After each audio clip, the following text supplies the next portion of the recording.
சிறிது நேரம் அந்த அறையில் அமைதி நிலவியது. அதன் பிறகு செண்பகத்தின் தந்தை ருத்ரனை நிமிர்ந்து பார்த்து, இங்கே பாருங்க, உங்கள் வாழ்க்கை வேற, எங்கள் வாழ்க்கை வேற. இருந்தாலும் என் பொண்ணு ஆசைப்பட்டதை தடுக்கிற சக்தி எனக்கு கிடையாது. ஊர் உலகம் என்ன பேசணும்னு நான் இதுவரைக்கும் கவலைப்பட்டதே இல்லை. ஏன்னா அவங்கள பார்த்துக்கிட்டே இருந்தால் நம்மளால் வாழ முடியாது. எனக்கு என் பொண்ணோட சந்தோஷம்தான் முக்கியம். என் பொண்ணுக்கு உங்கள் கூட வாழ்கிற வாழ்க்கை தான் சந்தோஷம்னா அதை நான் எப்படி தடுப்பேன்? ஆனால் இப்போ நீங்கள் சொல்கிறத நான் எப்படி எடுத்துக்கிறதுன்னு எனக்கு தெரியல. என் பொண்ணை நீங்கள் உங்கள் பொண்டாட்டியாக கூட்டிகிட்டு போகிறப்போ அது ஊர் உலகம் அறிய முறையாக நடந்தால் நல்லா இருக்கும்னு நான் நினைக்கிறேன். அவர் தன் பேச்சை முடிப்பதற்குள் ருத்ரனின் முகம் திடீரென்று இறுகியது. அவன் கண்களில் லேசான கோபம் நிழலாடியது. அவன் அவரின் பேச்சை குறுக்கிட்டு அழுத்தமாக கூறினான், லுக் மிஸ்டர் சுந்தரமூர்த்தி, எனக்கு இந்த கல்யாணம் பண்ணிக்கிறது, சேர்ந்து வாழ்கிறது இதெல்லாம் சுத்தமாக செட் ஆகாது. உங்களுக்கு நான் என்னை பற்றி எக்ஸ்பிளைன் பண்ணணும்னு அவசியம் இல்லை. எனிவே உங்கள் மூத்த பொண்ணு விஷயத்தில் அன்னைக்கு அப்படி நடந்துக்கிட்டதுக்கு ரொம்ப சாரி. ஆனால் இப்போது நான் ஊர் அறிய உங்கள் பொண்ணை கல்யாணம் பண்ணி பொண்டாட்டின்னு என் வீட்டுக்கு கூட்டிகிட்டு போனால் அடுத்த நிமிஷமே அவளுக்கு எங்கே இருந்து எப்படி வேணாலும் ஆபத்து வரலாம். எல்லாம் தெரிஞ்சுக்கிட்டே அவளுக்கு ஆபத்தை விலை கொடுத்து வாங்கி கொடுக்க என்னால் முடியாது. பட் ஐ ப்ராமிஸ், இந்த நிமிஷத்தில் இருந்து அவள் என்னோட பொறுப்பு. நான் இந்த உலகத்தில் இருக்கிற கடைசி நிமிஷம் வரைக்கும் உங்கள் பொண்ணு கண்ணீரே இல்லாமல் சந்தோஷமாக இருப்பா. அதுக்கு நான் பொறுப்பு. இன்னொரு முக்கியமான விஷயம், இப்போ இருக்கிற சூழ்நிலையில் உங்கள் வீட்டில் அவள் தனியாக இருக்கிறதும் சேஃப் இல்லை. நான் சொல்கிறது புரிஞ்சா நீங்கள் கிளம்புங்க, நான் பார்த்துக்கிறேன் என்று கராராக கூறினான். ருத்ரனின் பேச்சு அவரை மௌனமாக்கியது. சற்று யோசித்த அவர் அவனது வாழ்க்கைக்கு பின்னால் இருக்கும் ஆபத்தை புரிந்து கொண்டு பெருமூச்சுடன், சரி லாயர் சார், எனக்கு புரியுது. என் பொண்ணு இன்னும் கண் விழிக்கல. அவள் கண்ணை திறக்கட்டும். அவகிட்ட கொஞ்ச நேரம் பேசிட்டு நான் கிளம்புறேன் என்று அமைதியாகி தலை குனிந்து நின்றார். அந்த சமயத்தில் உள்ளே வந்த செவிலியரோ புன்னகையுடன் அவர்களிடம், சார், அவங்கள இப்போ ஜென்ரல் ரூமுக்கு மாற்றியாச்சு. அவங்களும் கண் முழிச்சிட்டாங்க. இனிமேல் யாராவது பக்கத்தில் இருந்து நல்லா பார்த்துக்கோங்க. ஏதாவது எமர்ஜென்சினா உடனே எங்களை கூப்பிடுங்க என்று கூறிவிட்டு அங்கிருந்து நகர்ந்தார். செவிலியர் சொன்னதை கேட்டதும் ருத்ரனும் செண்பகத்தின் தந்தையும் ஒருவருக்கொருவர் பார்த்து கொண்டனர். செண்பகத்தின் அப்பா அவசரமாக வார்டை நோக்கி நடக்க ருத்ரனும் அவரை தொடர்ந்து வேகமாக விரைந்தான். மருத்துவமனை அறை கதவை தள்ளிவிட்டு உள்ளே நுழைந்த செண்பகத்தின் தந்தை கட்டிலின் அருகில் சென்று, என்னாச்சுமா கண்ணு? செண்பகமோ சோர்வுடன் கண்களை திறந்துவிட்டு மெதுவான குரலில், தெரியலப்பா, வீட்டுக்கு வர வழியில் ஏதோ ஒரு மாதிரி மயக்கம் வர மாதிரி இருந்துச்சு. தண்ணி குடிக்கலான்னு கிணத்தடி பக்கம் போனேன். அவள் சொல்லி கொண்டிருக்கும் போதே அவர் குறுக்கிட்டு, அப்போது தலையில் எப்படிமா அடிபட்டுச்சு என்று கேட்க, தெரியலப்பா, மயங்கி கீழே விழுந்ததில் அடிபட்டிருக்குன்னு நினைக்கிறேன் என்று அவள் பதிலளிக்க, இதை கேட்டுக்கொண்டிருந்த ருத்ரனின் இதயம் குற்ற உணர்ச்சியில் துடித்தது. தான் அடித்ததால் தான் அவளுக்கு தலையில் அடிபட்டது என்ற உண்மை அவனது நெஞ்சை அழுத்த அவன் தலை குனிந்து நின்றான். சிறிது நேரம் அமைதிக்கு பின் அவர் மகளின் தலையை தடவி கொடுத்துவிட்டு, சரிம்மா, உடம்பை பார்த்துக்கோ, நான் ஊருக்கு கிளம்புறேன் என்றார். அவ்வளவு நேரம் ருத்ரனை ஏறெடுத்து கூட பார்க்காமல் இருந்த செண்பகம் தந்தை கிளம்புவதாய் சொன்னதும் அதிர்ந்து போய் அவரை பார்த்தாள். கலங்கிய கண்களுடன் தந்தையின் கைகளை பற்றி கொண்டு, எங்கப்பா கிளம்புறீங்க? அப்போது என்னை யார் பார்த்துக்குவா? இல்லைம்மா, நான் ஊருக்கு போய் ஆகணும். அப்போ ப்ளீஸ்ப்பா, என்னை விட்டுட்டு போகாதுங்க. எனக்கு சரியானதும் என்னையும் கூடவே கூட்டிகிட்டு போங்க.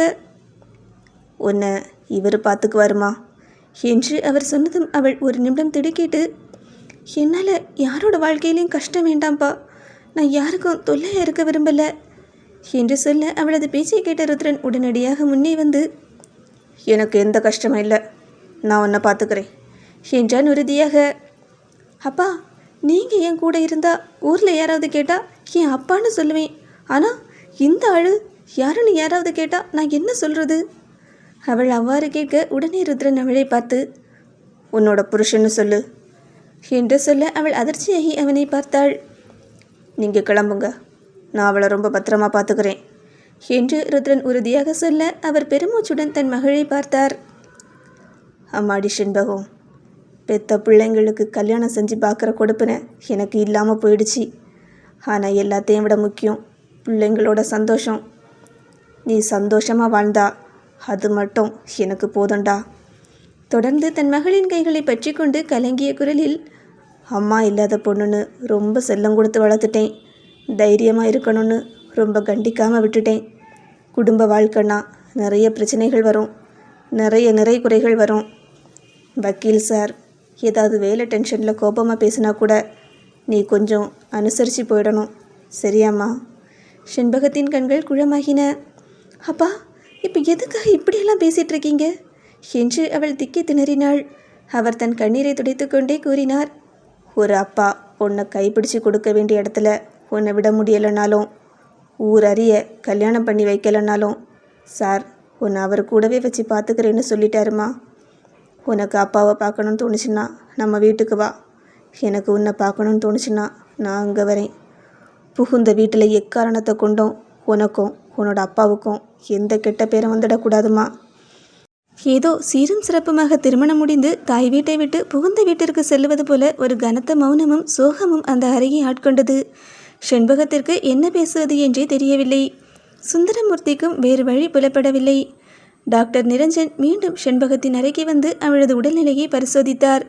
அப்போது ருத்ரன் அவரிடம் அவசரமாக, டாக்டர், நான் இப்போவே இவளை வீட்டுக்கு கூட்டிகிட்டு போகலாமா என்று கேட்டான். அதிர்ந்து போன டாக்டர் நிரஞ்சனோ, என்ன ருத்ரன் இது, இன்னும் 2 நாளைக்கு அவள் ஹாஸ்பிட்டலில் இருக்கணும்னு சொன்னேனே என்று சொல்ல ருத்ரனின் முகத்தில் கவலை நிழலாடியது. இல்லை டாக்டர், இங்கே இருந்தால் அவளுக்கு ஆபத்து வர வாய்ப்பு இருக்குது. நான் உடனே என் வீட்டுக்கு கூட்டிகிட்டு போகிறேன். ஓகே ருத்ரன், ஹோம் நர்ஸ் யாரையாவது ஏற்பாடு பண்ணவா? இல்லை டாக்டர், அவளை வீட்டில் எப்படி பார்த்துக்கணுன்னு மட்டும் சொல்லுங்கள். ஏதாவது டவுட்னா நான் உங்களுக்கு கால் பண்ணுறேன். ட்ரிப்ஸ் போடணுன்னா நீங்கள் எங்கள் வீட்டுக்கு வந்து போட்டுடுங்க. அதுக்கு தேவையான அமௌண்ட்டை நான் டபுள் மடங்காக தந்துடுறேன் என்றான் படபடப்புடன். டாக்டர் நிரஞ்சன் புன்னகையுடன் அவனது தோளை தொட்டு, என்ன ருத்ரன் பேசுகிறீங்க? நான் என்ன பணத்துக்காக இந்த வேலை பார்க்குறேன்? நீங்கள் எனக்கு ஒரு தம்பியை போல. எனக்கு வசதி இல்லாதப்ப என்னை படிக்க வச்சு எல்லா உதவியும் செஞ்சது டாக்டர் நிகிலன் தான். அவருக்கு இருந்த ஒரே கவலை உங்களை பற்றி மட்டும்தான். இந்த பொண்ணு உங்கள் வாழ்க்கைக்கு வந்ததுக்கு அப்புறம்தான் அவர் கொஞ்சம் நிம்மதியாக இருந்தார். ஆனால் அவளுக்கு ஏதாவது ஆகிடுமோங்கிற பயம் அவருக்குள்ளேயும் எப்போவுமே இருக்கும். இப்போ நீங்களும் அதே பயத்தோடு இருக்கீங்க. உங்கள் சூழ்நிலையை என்னால் புரிஞ்சிக்க முடியுது. உங்களை சுற்றி ஏதோ பெரிய பிரச்சனை இருக்குன்னு மட்டும் எனக்கு தெரியுது. அது என்னன்னு நான் கேட்க விரும்பலை. இப்போதைக்கு ட்ரிப்ஸ் போட வேண்டிய அவசியம் இல்லை. நீங்கள் அவளுக்கு திரவ உணவுகள் கொடுங்க. ஒருவேளை வாமிட் அதிகமாக இருந்தாலோ அல்லது ரொம்ப டயர்டாக ஃபீல் பண்ணாலோ எனக்கு கால் பண்ணுங்கள், நான் வந்து பார்க்குறேன் என்று சொல்லிவிட்டு அவளை டிஸ்சார்ஜ் செய்ய ஒப்புக்கொண்டார். மருத்துவமனை வாசலில் செண்பகத்தின் தந்தை சுந்தரமூர்த்தி கலங்கிய கண்களுடன் தன் மகளின் தலையை தடவி கொடுத்தார். நான் போயிட்டு வரேம்மா, பத்திரமாயிரு என்றார் தழுதழுத்த குரலில். பின்னர் ருத்ரனை பார்த்து, பார்த்துக்கோங்க சார், என் பொண்ணை பத்திரமா பார்த்துக்கோங்க என்று சொல்ல ருத்ரன் அவரை நிமிர்ந்து பார்த்து உறுதியான குரலில், கண்டிப்பாக பார்த்துக்கிறேன். ஆனால் உங்களால் இப்போ கூட என்னை மாப்பிள்ளைன்னு கூப்பிட முடியலைல்ல? வக்கீல் சார், என்னைக்காவது ஒரு நாள் இவ கழுத்தில் நீங்கள் முறையாக தாலி கட்டினீங்கன்னா அன்னைக்கு கூப்பிடுறேன் என்று சொல்லிய அவர் ஒரு பெருமூச்சுடன் அங்கிருந்து நகர்ந்து சென்றார். ருத்ரனும் செண்பகமும் வீட்டிற்கு கிளம்ப தயாரானார்கள். செண்பகத்தின் வாழ்க்கையின் அடுத்த அத்தியாயம் இப்போது ஒரு புதிய திசையில் பயணிக்க தொடங்கியிருந்தது. மருத்துவமனை வாசலில் நின்றிருந்த காரின் அருகில் செண்பகத்தை மென்மையாக அழைத்து வந்து அமர வைத்தான் ருத்ரன். அவள் காரில் ஏறியதும் அவளை முகத்தை பார்த்தவன், நீ ஓகே தானே? காரில் வரது ஒன்றும் ப்ராப்ளம் இல்லையே, படுத்துக்கணுமா என்று அக்கறையுடன் கேட்டான். அவள் பலவீனமான புன்னகையுடன் இல்லை என்பது போல தலையசைத்தாள். அவள் நெற்றியில் அடிபட்டு கட்டப்பட்டிருந்த காயத்தை பார்த்தபோது அவன் இதயம் சுக்குநூறாக வெடித்து விட்டது போல் வலித்தது. தன்னால் தான் அவள் இந்த நிலைக்கு ஆளானாள் என்ற குற்ற உணர்ச்சி அவனை வாட்டி எடுத்தது. சிறிது தூரம் காரை ஓட்டியவன் திடீரென்று ஆள் நடமாட்டம் இல்லாத ஒரு அமைதியான பகுதியில் காரை ஓரமாக நிறுத்தினான். பிறகு அவளை நோக்கி திரும்பி தலை குனிந்து அமர்ந்திருந்த அவளது முகத்தை மென்மையாக தன் 2 கரங்களாலும் ஏந்தி கொண்டான். அவளது தலைமுடியிலிருந்து வீசிய இயற்கையான பூவாசமும் அவள் மேனியில் எப்போதும் வீசும் வெட்டிவேரின் மணமும் கலந்த அந்த நறுமணம் அவனுக்கு ஒரு விதமான போதையை ஏற்படுத்தியது. தன் கோபத்தை எல்லாம் மீறி அவள் மீது தனக்கிருக்கும் அடங்காத காதலை அந்த வாசனை அவனுக்கு ஞாபகப்படுத்தியது. அவளது நெற்றிக்காயத்தின் மீது மெதுவாக தன் இதழ்களால் ஒரு முத்தமிட்டு ஒத்தடம் கொடுத்தவனோ தழுதழுத்த குரலில், சாரி, ரொம்ப ரொம்ப சாரிடி. அவனது செயலிலும் பேச்சிலும் இருந்த அன்பை கண்ட செண்பகம் கலங்கிய கண்களுடன் அவனை பார்த்தாள். அவளது விழிகளை நேராக பார்த்து கொண்டே, லவ் யூ ஸோ மச் டி. லவ் அட் ஃபர்ஸ்ட் சைட் அப்படின்னெல்லாம் நிறைய பேர் சொல்கிறத கேள்விப்பட்டிருக்கேன். ஆனால் என் வாழ்க்கையிலையும் அப்படி ஒரு மொமெண்ட் வரும்னு நான் நினச்சதே இல்லை. எந்த நிமிஷத்தில் உன்னை தடவை பார்த்தனோ அன்னைக்கே என் மனசு உனக்காக துடிக்க ஆரம்பிச்சிட்டு. செண்பகம் கண்கலங்க அவன் சொல்வதை கேட்டுக்கொண்டிருக்க அவன் தன் மனதின் வலியை வெளிப்படுத்தினான். ஆனால் என் சூழ்நிலையே வேற. என்னை சுற்றி இருக்கிற ஆபத்துனால உனக்கு எதுவும் ஆகிடக்கூடாதுன்னு நினச்சேன். அதனால தான் என் மனசை கல்லாக்கிட்டு உன்னை விட்டு விலகி போகணுன்னு நினச்சேன். ஆனால் இத்தனை வருஷம் நான் எப்படியோ வாழ்ந்துட்டேன். ஆனால் உன்னை பார்த்ததுக்கப்புறம் ஒரு நிமிஷம் கூட நீ இல்லாமல் என்னால் வாழ முடியலடி. அவன் பேசி முடித்ததும் செண்பகம் மெல்ல சாய்ந்து அவனது மார்பில் தன் தலையை புதைத்து கொண்டாள். செண்பகத்தின் தலை தன் மார்பில் சாய்ந்திருந்த அந்த அமைதியான கணத்தில் காரினுள்ளே மதிய வேளையின் பொன்னிற வெயில் மெதுவாக ஊடுருவி பரவியிருந்தது. சுற்றியிருந்த அமைதியும் வெயிலும் அந்த சிறிய காரை ஒரு தனித்தீவாக மாற்றியிருந்தன. ருத்ரன் மெல்ல அவளது தலையை நிமிர்த்தினான். அவளது முகத்திற்கு அருகில் தன் முகத்தை கொண்டு வந்தவன் அவளது கன்னங்களை மென்மையாக பற்றி கொண்டு அவளது கண்களை ஊடுருவி பார்த்தான். அந்த மதிய நேரத்து சூரிய வெளிச்சம் அவள் முகத்தில் பட்டு அவளது கண்ணீர் துளிகளுக்கும் ஒரு தனி அழகை தந்தது. ஷென்பா என்று அவனது குரல் காற்றில் மெதுவாய் அலைந்தது. அவள் அவனது விழிகளை நிமிர்ந்து பார்த்த வினாடி இருவருக்கும் இடையே இருந்த மொத்த தயக்கமும் கரைந்து போனது. அவளது மூச்சுக்காற்று அவன் முகத்தில் உஷ்ணமாய்ப்பட ருத்ரன் தன் காதலின் அத்தனை தீவிரத்தையும் திரட்டி அவளது இதழ்களின் மீது தன் இதழ்களை மென்மையாக பதித்தான். அது வெறும் முத்தமல்ல, அவள் பட்ட வேதனைக்கும் தனக்காக அவள் அழுத கண்ணீருக்கும் அவன் அழிக்கும் ஆழ்ந்த ஆறுதல். அவன் இதழ்களின் மென்மையான ஸ்பரிசத்தில் செண்பகம் தன்னை மறந்து போனாள். அவளது கைகள் இயல்பாகவே அவனது சட்டையின் காலரை பற்றி கொள்ள அந்த மதிய வேளையின் மௌனத்தில் அந்த முத்தம் இன்னும் ஆழமானது. சில கணங்களுக்கு பிறகு அவளுக்கு மூச்சு திணறல் ஏற்படுவதை கவனித்து அவளிடமிருந்து மெதுவாய் விலகினான் அவன். வெயிலும் வெட்கமும் சேர்ந்து அவளது கன்னங்களை சிவக்க செய்ய அவள் வெட்கத்தில் முகத்தை மூடிக்கொண்டு மீண்டும் அவனது நெஞ்சிலேயே தன் முகத்தை புதைத்து கொண்டாள்.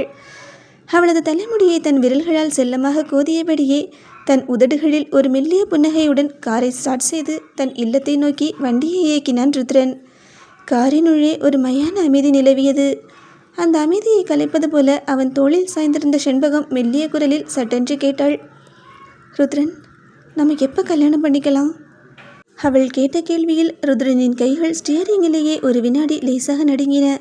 வண்டியை ஓரமாக நிறுத்திவிட்டு அவளை திரும்பி பார்த்தான். அவனது முகத்தில் லேசான புன்னகையும் அதே சமயம் ஒருவித தவிப்பும் நிழலாடியது. அவன் புன்னகையுடன் அவளது கன்னத்தை தட்டி, என்ன திடீர்னு எந்த யோசனை? கல்யாணத்தை பற்றியெல்லாம் யோசிக்கிற அளவுக்கு இப்போ என்ன வந்துச்சு என்று கேட்க செண்பகம் அவனை நிமிர்ந்து பார்த்துவிட்டு தன் பார்வையை தாழ்த்தி கொண்டு வெட்கமும் ஏக்கமும் கலந்த குரலில், கல்யாணம் பண்ணாமல் எப்படி ஒன்றா வாழ முடியும்? அவள் எதை சொல்கிறாள் என்பதை புரிந்து கொண்ட ருத்ரன் ஒரு பெருமூச்சுடன் தன் முகத்தை இறுக்கி கொண்டான். அவளது முகத்தை பற்றி கொண்டு உறுதியான குரலில், செண்பகம், நீ கேட்குறது எனக்கு புரியுது.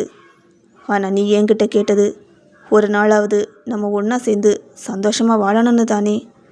அதே போல் ஒரு நாளாவது நம்ம 2 பேரும் சேர்ந்து சந்தோஷமாக வாழணுங்கிறது தான் என்னோட ஆசையும்.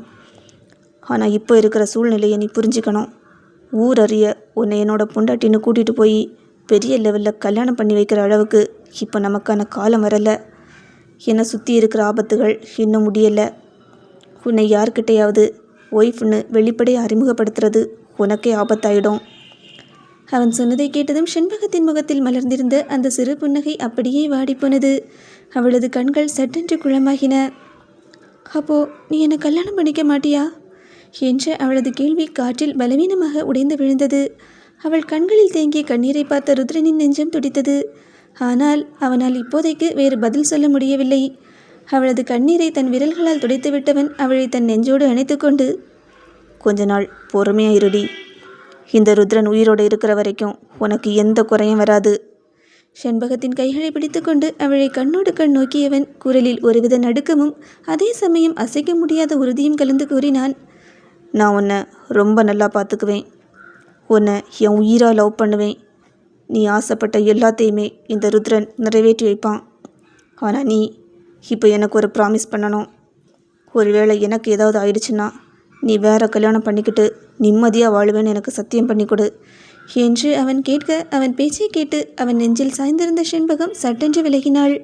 அவளது கண்கள் அதிர்ச்சியாலும் கோபத்தாலும் விரிந்தன. அவனை நிமிர்ந்து பார்த்தவள் முகத்தில் ஒரு நொடி மௌனம் நிலவியது. அவன் சொன்னதை கேட்ட செண்பகம் அதிர்ச்சியிலிருந்து மீள முடியாமல் அவனது முகத்தை பார்த்து கொண்டே தலையை வேகமாக அசைத்தாள். என்னால் முடியாது ருத்ரன் என்று கத்தினால் தொண்டை அடைக்க. இப்படிப்பட்ட ஒரு வார்த்தையை எப்படி உன் வாயால் சொல்ல முடியுது?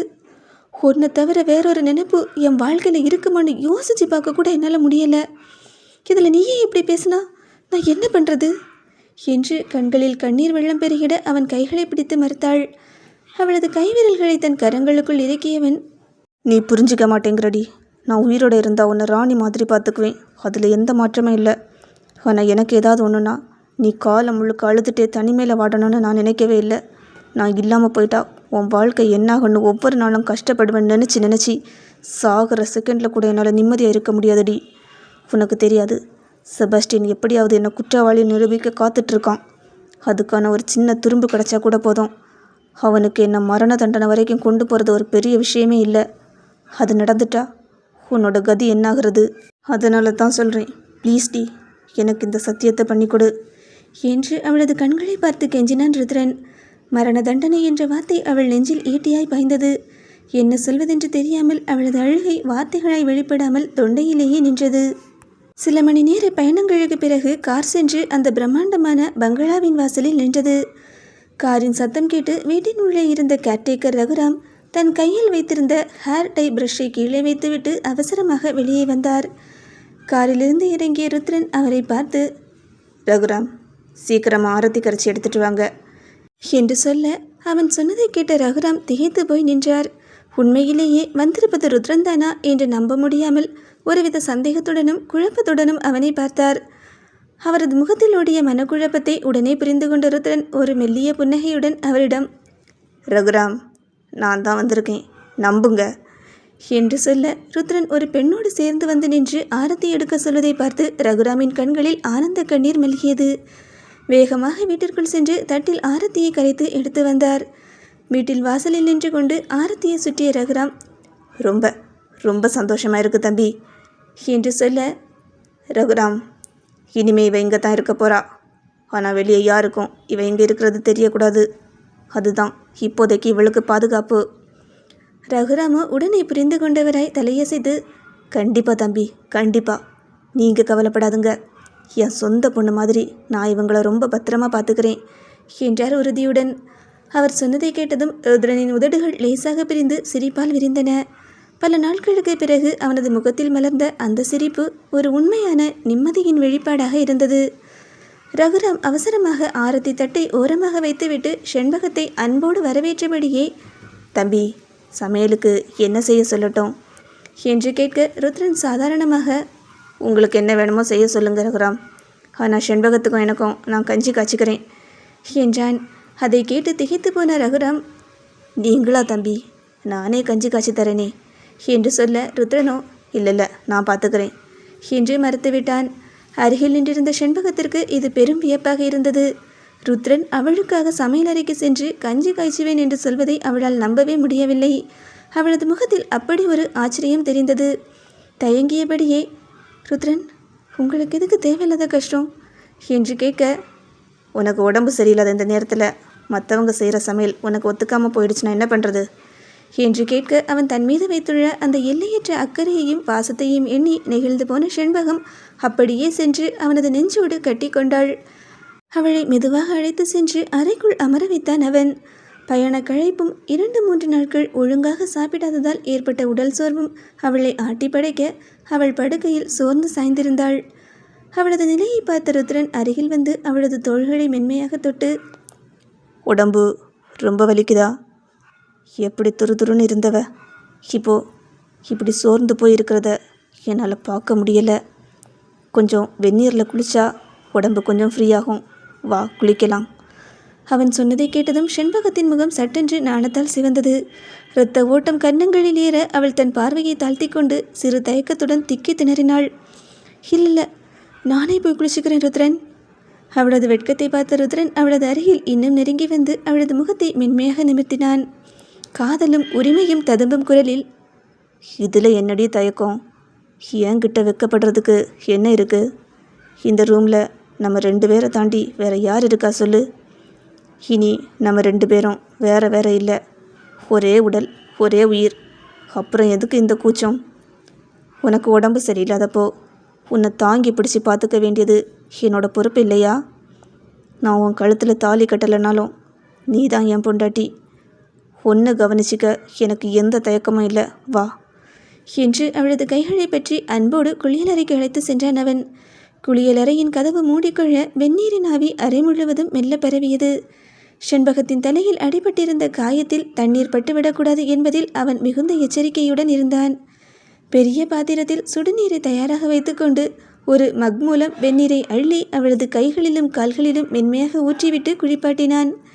அந்த நீரின் வெதுவெதுப்பு அவளது உடலுக்கு ஒரு புது தெம்பை தந்தது. அவளது விரல்களை தன் விரல்களால் கோதி மிகுந்த பாசத்தோடு அவளை கவனித்து கொண்டான் அவன். பின்னர் ஒரு சாஃப்டான டவலை எடுத்து அவளது ஈரமான உடலை மிக மென்மையாக துடைத்து விட்டான். அந்த தருணத்தில் தன் மீது உயிராயிருக்கும் மனைவியை காதலோடும் அக்கறையோடும் பார்த்து கொள்ளும் ஒரு கணவனின் தவிப்பு மட்டுமே இருந்தது. தனக்காக இவ்வளவு தூரம் இறங்கி வந்து தன் உடல் நலனை கண்ணிமை போல கவனித்துக் கொள்வதை பார்த்த செண்பகத்தின் கண்கள் ஆனந்த கண்ணீரில் நனைந்தன. வலி முற்றிலும் மறந்த அவளது முகத்தில் அவனது காதலுக்காக ஒரு வெட்கமும் நெகிழ்ச்சியும் கலந்த புன்னகை மலர்ந்தது. அவளது நெற்றி காயத்தில் தண்ணீர் பட்டுவிடாதவாறு அவளது தலைமுடியை சீராக தள்ளிவிட்டவன் அவளது கன்னத்தில் ஒட்டியிருந்த சில முடிகளை மெல்ல தன் விரலால் ஒதுக்கிவிட்டு அவளது நெற்றியில் தன் உதடுகளை ஆழமாக பதித்து ஒரு முத்தமிட்டான். அந்த ஒரு சிறு முத்தம் அவளின் மொத்த உடலையும் சிலிர்க்க வைத்தது.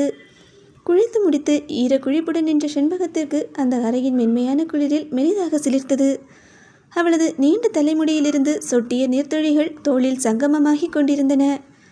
குளியல் அறையை விட்டு வெளியே வந்தவளை மென்மையாக படுக்கையில் அமர வைத்தான் ருத்ரன். அவளை மருத்துவமனையிலிருந்து நேராக வீட்டிற்கு அழைத்து வந்ததால் அவளிடம் மாற்றுவதற்கு துணிகள் எதுவும் இருக்கவில்லை. அதை புரிந்து கொண்ட ருத்ரன் தன் பீரோவை திறந்து மடித்து வைக்கப்பட்டிருந்த தூய வெள்ளை நிற காட்டன் சட்டை ஒன்றை எடுத்து வந்தான். அவன் அவளுக்கு அந்த சட்டையை அணிவித்துவிடும் அந்த நொடியில் இருவருக்கும் இடையே வார்த்தைகள் தேவை இருக்கவில்லை. ஆனால் இதயங்களின் துடிப்பு சத்தமாக ஒலித்தது. இதை போட்டுக்கோ என்று மெல்லிய புன்னகையுடன் அவளிடம் கொடுத்தவன் பிறகு வேகமாக சட்டையை வாங்கி கொண்டு, நான் போட்டு விடட்டுமா என்று கேட்டு தயங்கி நிற்க செண்பகம் அமைதியாக தலை குனிந்தாள். முதலில் அவளது மெலிதான கைகளை பற்றி அந்த சட்டையின் கை வழியாக மென்மையாக நுழைத்து விட்டான். அந்த சிறிய இடைவெளியில் அவனது கைகள் அவளது தோள்களிலும் விரல்களிலும் படும்போதெல்லாம் செண்பகம் நாணத்தால் சிலிர்த்து போனாள். அவளது வெட்கம் கலந்த தவிப்பை பார்த்த ருத்ரன் அவளது முகத்தை பார்த்து கொண்டே அந்த சட்டையின் பொத்தன்களை ஒவ்வொன்றாக மாட்டத் தொடங்கினான். அவனது விரல்கள் அவளது மார்பின் அருகில் உள்ள பட்டன்களை மாட்டும்போது அவளது இதய துடிப்பு கூடுவதை அவனால் உணர முடிந்தது. அவளது கண்கள் வெட்கத்தில் தாழ்ந்து கொள்ள கன்னங்கள் சிவந்து அழகு கூடியிருந்தாள்.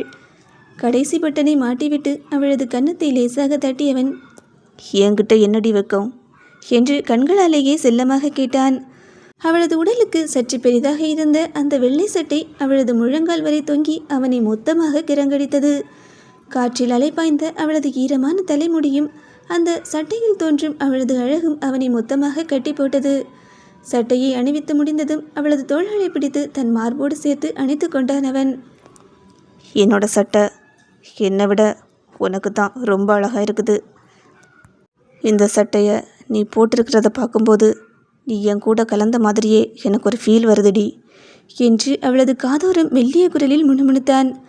அவன் தொட்ட இடமெல்லாம் தீப்பற்றியது போலிருக்க அவனது நெஞ்சில் முகம் புதைத்து அவளது வெட்கம் முழுவதையும் அவனது காதலோடு கரைத்து கொண்டாள் அவள்.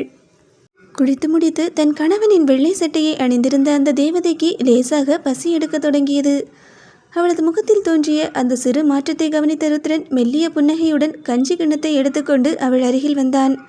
அவளை மென்மையாக தன் மார்போடு சாய்ந்து அமர வைத்தவன் கரண்டியில் கஞ்சியை அள்ளி சூடு ஆறுவதற்காக மெதுவாக ஊதிவிட்டு பதமாக அவள் உதடுகளுக்கு அருகில் கொண்டு சென்றான். கொஞ்சம் சாப்பிட பொண்டாட்டி, அப்போதான் உடம்புக்கு தெம்பு வரும் என்றான் ஆழ்ந்த அன்போடு. அவனது அன்பிற்காக அவள் ஆசையை அந்த உணவை உண்டாள். ஆனால் உடல்நிலை சரியில்லாததால் வயிறு அதை முழுமையாக ஏற்றுக்கொள்ள மறுத்தது. சாப்பிட்ட அடுத்த கணமே அவளுக்கு லேசான குமட்டல் எடுக்க நெஞ்சை அடைத்து கொண்டு வந்தது. முகம் வாடி கண்களை இறுக மூடிக்கொண்டவள் தன் வாயை பொத்தி கொண்டாள். எந்த சூழலிலும் அவளை அசௌகரியமாக உணர வைத்துக்கூடாது என்பதில் ருத்ரன் மிக கவனமாக இருந்தான். அவனது முகத்தில் கடுகளவும் அதிருப்தியோ அருவருப்போ நிழலாடவில்லை. மாறாக அவளது நிலை கண்டு அவனுக்குள் கவலைதான் அதிகரித்தது.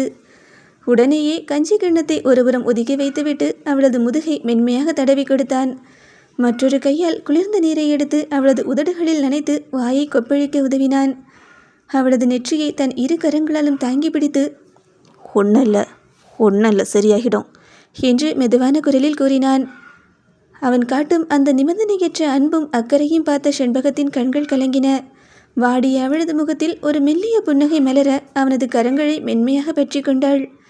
அவளது தலைமுடியை வாஞ்சியோடு ஒதுக்கிவிட்டவன் அவளை மென்மையாக படுக்கையில் சாய்த்து போர்வையை போர்த்திவிட்டான்.